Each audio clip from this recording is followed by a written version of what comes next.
Welcome sa DRS 2.0. Fresh at nagbabagang happenings ba ang hanap mo? Mga padabarkads man yan o mga trending topics? Pwes, sagutin natin yan. Kaya naman isubscribe nyo na ang ating channel para sa mga nagbabagang balita everyday. So ayan, welcome back again sa ating YouTube channel mga kadabarkads, and for today's video nga pag-uusapan natin ay tungkol sa mga importanteng kaganapan sa loob at sa labas po ng Itbulaga.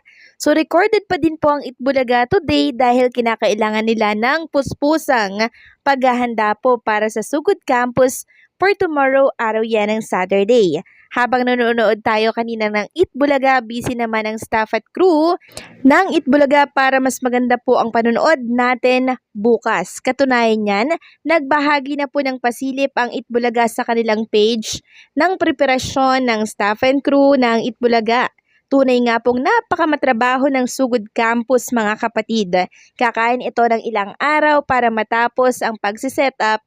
Kaya pala hindi po pwede itong araw-araw or kahit every Saturday dahil sobrang matrabaho. Nagdikit na nga po ng mga tarpaulin ang dabarkads natin sa lugar na susugurin po nila bukas. Pinagtulungan na po nilang iset up ang lighting and syempre ang sound at ang big screen. Naka-set up na din mga kadabarkads. Almost done na po itong setup nila para bukas. At ang tanong nga ng marami, saang university campus susugod ang Itbulaga? Walang iba kundi po sa Don Mariano Marcos Memorial State University dito po sa La Union. Katunayan po niya, nagsingit po ng live na ganap ang Itbulaga kanina habang recorded po ang umeere.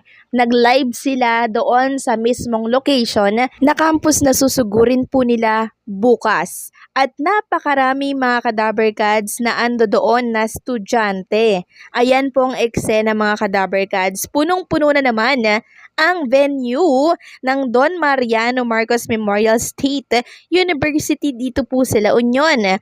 Partida, hindi pa po ito yung mismong event. Bukas pa. Pero ngayon ang dami-dami na pong mga estudyante na nakipag-participate para ipasilip ng Itbulaga ang kinaroroonan po nila ngayon. Ang ibang mga dabarkads natin andirito na.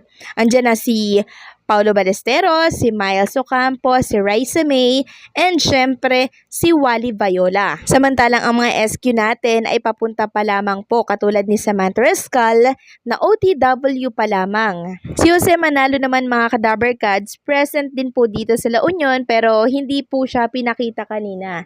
Parang nagbe-beach pa sila kasama po si Mergin Maranan at ang pamilya po nila sa La Union. So sinusulit po nila dito sila susugod at the same time tuloy vacation na din po ang magaganap. Kasi biro nyo, Linggo, Lunes, Martes, 'di ba? Yan po ang mga pre-recorded nila.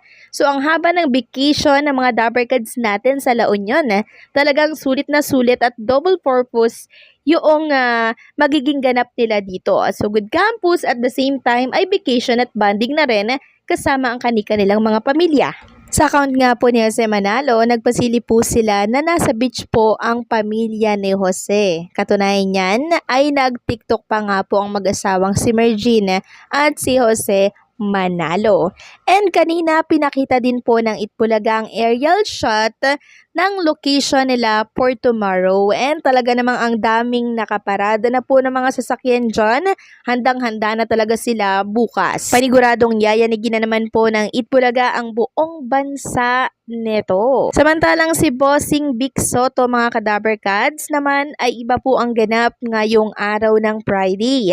Nagtungo po ito sa Pasig para sumuporta sa anak niya po na si Mayor Vico Soto para sa giting ng Pasig campaign kick-off on Friday, March 28, 2025. At nang dumating nga po si Bossing Vic Soto dito, marami po ang sumigaw, marami po ang naghiyawan at sumusuporta sa kanya. Talagang mahal na mahal po siya ng tao, maging si Mayor Vico Soto na mukha po ng hindi kurakot na politiko. Umattend din po syempre si Ma'am Connie Reyes, ina ni Vico Soto. At katunayan niyan, siya po ang nag-opening prayer during the giting ng Pasig Slates campaign kick-off at the City Mega Market. Samantalang, ano itong pag-almang ginawa ni Mayor Vico Soto sa kanyang kalaban na tila baga ay sinisiraan po siya sa marami. Ano po ba ang naging post ng kalaban itong si Mayor Vico Soto? So kahapon po nag-post si Sara Diskaya ng ganito na siyang inalmahan naman ni Mayor Vico. Sabi po ni Ate Sara Diskaya, paglilinaw po tungkol sa campaign kick-off event ng Team Kayadis. Totoo po na ang Team Kayadis ay humihingi daw po ng permiso mula sa City Hall para sa aming campaign kick-off sa darating daw na March 28, 2025 which is ngayon. Kami po ay nagbigay ng aming request letter at ang aming hinihiling na venue ay para sa Plaza Rizal. Naprobahan ang aming request at makikita sa special permit na ang ibinigay sa amin na venue ay sa Coroncio Avenue. Paglilinaw lang po, ang LGU po ang pumili ng alternatibong lugar, hindi ang Team Kaya. Batid namin na makakadagdag ito sa traffic lalo na't ito ay araw ng Biyernes. Napagpasyahan namin na hindi na muna ituloy ang kick-off event na ito sa nasasabing lugar. Minarapat namin na humanap na muna ng ibang lugar para sa aming mga supporters.